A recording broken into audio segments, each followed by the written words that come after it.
TV9 reporter Nagaraju గారు కుటుంబ సభ్యులతో కలిసి మన ఆశ్రమానికి వచ్చారండి. వాళ్ళ ఫ్యామిలీ పలమనేరులో ఉంటారండి. మేము బీడీ కాలనీలో ఉన్నప్పుడు, అంటే మన ఆశ్రమం బీడీ కాలనీలో ఉన్నప్పుడు వాళ్ళకి చాలా దగ్గరగా ఉండేది, అందుబాటులో ఉండేవాళ్ళం. కాబట్టి ప్రతి ఆదివారం కూడా వచ్చేవాళ్ళు వాళ్ళు మన బీడీ కాలనీకి. ఈవినింగ్ స్నాక్స్ తెచ్చేవాళ్ళు అనమాట. కాకపోతే ఇప్పుడు కొంచెం దూరం అయ్యాము కాబట్టి వాళ్ళకి రావడానికి పోవడానికి కొంచెం కష్టం అనిపిస్తుంది. అయినా కానీ ఎప్పుడో ఒక రోజు వాళ్ళ ఇంట్లో సందర్భాన్ని బట్టి మన ఆశ్రమానికి రాకుండా ఉండరు, వస్తారు ఖచ్చితంగా. మన ఆశ్రమం అంటే అంత అభిమానం వాళ్ళకి.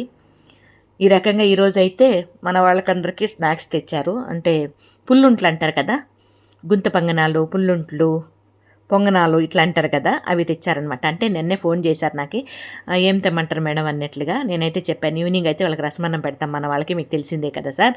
కాకపోతే ఏమంటే పుల్లుంట్లు నేను చేసి పెట్టాలనుకుంటున్నాను. కాకపోతే నేను చేసి పెట్టాలంటే చాలా వరకు చేయాల్సి వస్తుంది కాబట్టి అంత ఓపిక టైం కూడా కష్టమే మనకి. దాంట్లో పెను అయితే చాలా చిన్నది ఉంది, ఇంతమందికి చేయాలంటే కష్టం. ఇంతకుముందు తక్కువ మెంబర్స్ ఉన్నప్పుడైతే చేసి పెడతా ఉంటాను, ఇప్పుడైతే చేయలేకపోతున్నానంటే సరే మేడం నేను చేయించుకొస్తాను లేండి అన్నట్లుగా ఈ విధంగా చేసుకొచ్చారు. చాలా సంతోషంగా అనిపించింది, చాలా టేస్టీగా కూడా ఉంది ఇవన్నీ కూడా. ఇంకా మన దగ్గర కూడా రెడ్ చట్నీ కూడా ఉండే, ఇంకా దాన్ని వడ్డించుకున్నాము, ఇంకా టేస్టీగా అనిపించింది.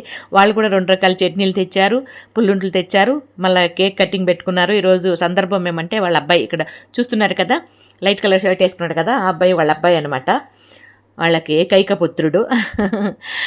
ఇంకా ఆ అబ్బాయి పుట్టినరోజు సందర్భంగా ఈ విధంగా మన ఆశ్రమంకి స్నాక్స్ వాళ్ళకి ఫుడ్ ఏర్పాటు చేశారండి.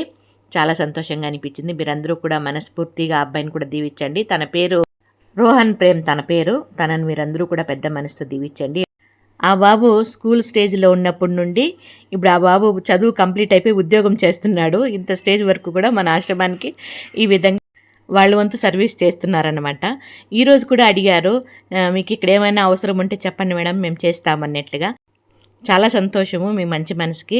కాకపోతే ఎప్పుడు ఎక్కడ ఏది నేను ఎవరిని అడగను, వాళ్ళంతటి వాళ్ళు చేస్తే తీసుకుంటాను అంతే అన్నట్లుగా.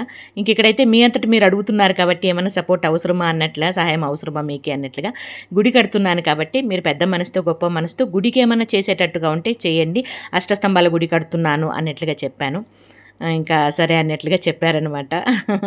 ఇంకా వీళ్ళందరిది ఈ రకంగా భోజనాలు అయిన తర్వాత మేము కూడా కూర్చున్నాము, మేము కూడా తింటున్నామండి.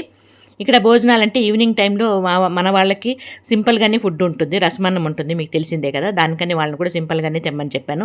ఈవినింగ్ టైంలో ఎక్కువ ఫుడ్ రకరకాలు పెట్టడం వల్ల వాళ్ళకి జీర్ణం కాకపోవచ్చు అన్నట్లుగా. అంటే ఫుడ్ మాత్రం పొట్ట నిండానే పెడతాము, కాకపోతే రకరకాల ఐటమ్స్ అయితే పెట్టమండి, అది విషయం. ఇది ఇప్పుడు మన చిన్ని వీడియో మీద మీ అభిప్రాయం తెలియజేస్తూ వీడియో నచ్చితే లైక్ చేయండి. మీ విలువైన సమయాన్ని కేటాయించి వీడియో చివరి వరకు చూసినందుకు మనస్ఫూర్తిగా కృతజ్ఞతలు.